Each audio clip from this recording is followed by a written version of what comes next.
akkuma beekamutti nuufi afar amantiin teenyas takka bifti teenyallee takka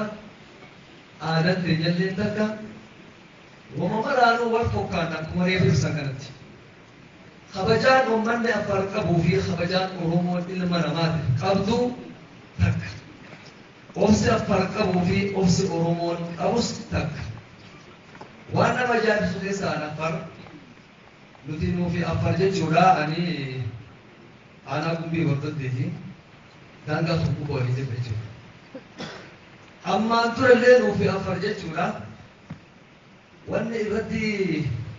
wallolleesi waa'ee daangatii miti waa'ee bishaanii fi beedarratti sanumallee nuti manguddoon ta'uudhaan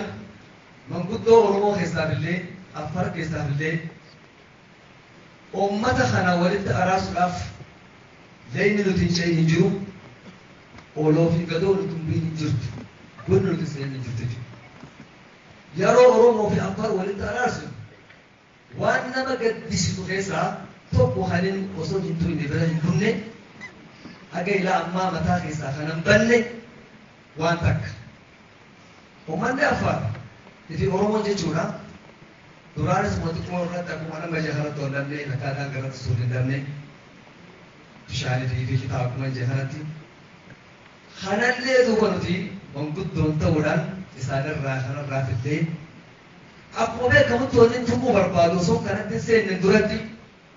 biyyattii Itoophiyaa kana keessatti amata 27 olaantummaan seeraa cabee jira. Warri olaantummaa seeraa cabse immoo warruma seera tumee achi gaaruu gabbuusu cabse.